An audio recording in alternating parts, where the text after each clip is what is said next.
ప్రభుత్వ ఆసుపత్రుల్లో సాధారణ ప్రసవాల సంఖ్యను పెంచాలని జిల్లా కలెక్టర్ సి నారాయణ రెడ్డి ప్రభుత్వ డాక్టర్లను కోరారు. ప్రతి గర్భిణీ స్త్రీ వివరాలు ఆసుపత్రిలో నమోదయ్యేలా చర్యలు తీసుకోవాలని అన్నారు. శుక్రవారం ఆయన నల్గొండ జిల్లా కేంద్రం సమీపంలో ఉన్న పానగల్ పట్టణ ఆరోగ్య కేంద్రాన్ని ఆకస్మికంగా తనిఖీ చేశారు.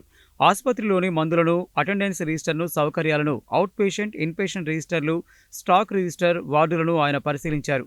ఆసుపత్రి ముందు ఓపెన్ డ్రైనేజ్ వల్ల వర్షాకాలంలో నీరు చేరి ఆసుపత్రిలో ఇబ్బంది కలుగుతున్నదని స్థానికులు కలెక్టర్ దృష్టికి తీసుకురాగా తక్షణమే చర్యలు తీసుకుని నీరు చేరకుండా చూడాలని మున్సిపల్ అధికారులను ఆదేశించారు. ఆసుపత్రిలో చెత్తాచెదారం లేకుండా చూసుకోవాలని అన్నారు. ఈ సందర్భంగా జిల్లా కలెక్టర్ ఆసుపత్రికి వచ్చిన గర్భిణీ స్త్రీతో మాట్లాడుతూ ఆసుపత్రిలో వైద్య సేవలు ఎలా ఉన్నాయని అడిగి తెలుసుకున్నారు. జాగ్రత్తగా మందులు వాడాలని, పౌష్టికాహారం తీసుకోవాలని ఆమెకు సూచించారు.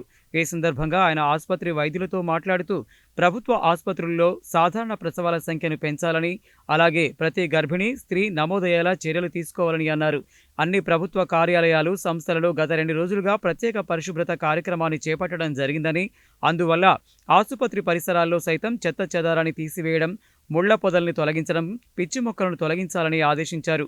జిల్లా వైద్య ఆరోగ్య శాఖ ఇన్ఛార్జి అధికారి డాక్టర్ కళ్యాణ్ చక్రవర్తి, డిప్యూటీ డిఎంహెచ్ఓ వేణుగోపాల్ రెడ్డి, ఆసుపత్రి వైద్యాధికారి రూపిక, కోఆర్డినేటర్ భిక్షం తదితరులు ఉన్నారు.